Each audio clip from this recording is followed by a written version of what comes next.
السلام علیکم ورحمۃ اللہ وبرکاتہ۔ میں امید کرتا ہوں کہ آپ سب خیر و عافیت سے ہوں گے۔ تو آج کا جو ہمارا سبق ہے وہ ہے سبق نمبر 2، ٹھیک ہے۔ جن موقعوں سے حروف ادا ہوتے ہیں یہاں سے حاشیہ پکڑ کر نمبر 2 پر ہے حروف تہجی کی تعداد کتنا ہے۔ تو اس سے پہلے ہم نے حرف کی تعریف کو پڑھا تھا، ٹھیک ہے۔ تو آج جو ہمارا سبق ہے وہ ہے حروف تہجی کی تعداد کتنی ہے، ٹھیک ہے۔ تو یہاں پر دیکھیں جن موقعوں سے حروف ادا ہوتے ہیں، تو یہاں سے حروف سے مراد ہم کیا لے رہے ہیں، یہاں پر ہمیں 5 چیزوں کا جاننا ضروری ہے۔ نمبر 1 حرف کی تعریف کیا ہے، نمبر 2 حروف تہجی کی تعداد کیا ہے، نمبر 3 مخرج کی تعریف، نمبر 4 مخارج کی تعریف، اور نمبر 5 حروف اور مخارج کے اندر کیا فرق ہے، ٹھیک ہے۔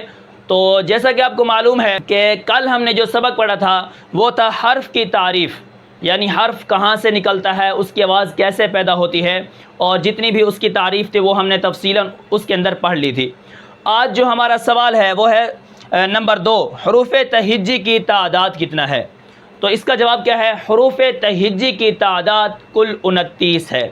جیسا کہ آپ کو معلوم ہے حروف تہجی یا حروف مفردات کا نام لینے سے ہی پتہ چلتا ہے کہ ہم کن حرفوں کی بات کر رہے ہیں، ٹھیک ہے۔ یہاں پر دیکھیں الف سے لے کر یا تک عربی کے اندر جتنے بھی حروف ہیں یہ کل 29 ہیں، ٹھیک ہے۔ تو ان کو حروف تہجی کہتے ہیں اور بہت سارے نام ہیں۔ اب یہاں پر دیکھیں ان کے بہت سارے اور بھی نام ہیں، جیسا کہ حروف مفردات۔ مفردات کا کیا مطلب ہوتا ہے، یعنی الگ الگ لکھے ہوئے حرف کو مفرد ایک کو کہتے ہیں، الگ الگ لکھے ہوئے، الف با تا سا جیم ہا خا، یہ حروف کیا ہیں، الگ الگ لکھے ہوئے ہیں، ان کو حروف مفردات کہتے ہیں، ٹھیک ہے۔ یہ کل کتنے ہیں، 29 ہیں۔ اب اس کا دوسرا نام کون سا ہے، اب یہاں پر اس کا دوسرا نام ہے حروف عربیہ، ٹھیک ہے، یعنی حروف عربی کتنی ہیں، یہ بھی 29 ہیں، یعنی تعداد ان کی 29 ہے جن کے اوپر قرآن مجید لکھا ہوا ہے، جو قاعدے کے شروع میں ہم پڑھتے ہیں، جس کے اندر جو قاعدے کا مطلب ہے کہ جس میں قرآن کریم پڑھنے کے طریقے بتائے جائیں، ٹھیک ہے، اس کو قاعدہ کہتے ہیں، اور جو اس کی پہلی تختی ہے وہ حروف مفردات کے اوپر ہے۔ اب یہاں پر نمبر 3 حروف مبانی بھی کہتے ہیں، ٹھیک ہے۔ اس کے بعد نمبر 4 حروف تہجی۔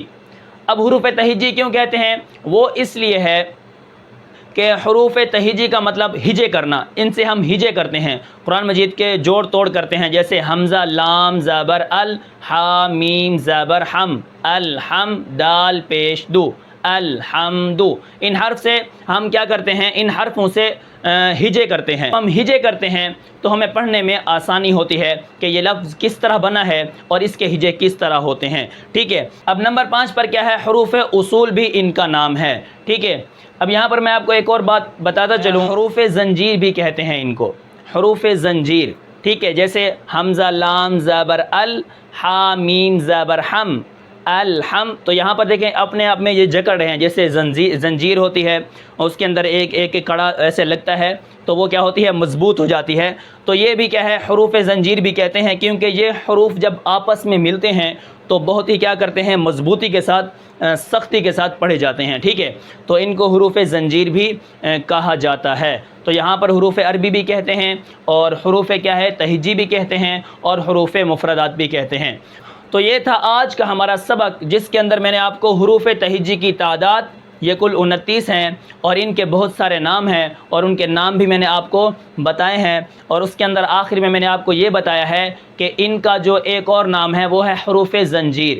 زنجیر جیسے زنجیر مضبوط ہوتی ہے، جکڑی ہوئی ہوتی ہے، اس کے کڑے ہوتے ہیں، تو اسی طرح ہم حرفوں کو بھی کیا ہے، ملاتے ہیں، جیسے حمزہ لام زبر ال، ہا میم زبر ہم، الحم دال پیش دو، الحمد۔ اب یہ کیا ہے، مضبوطی کے ساتھ ایک کلمہ بن گیا ہے، جیسے زنجیر بن جاتی ہے الحمد، آگے لام لام زیر لل، لام کھڑا زبر لا، للہ حاضر ہی، الحمد للہ۔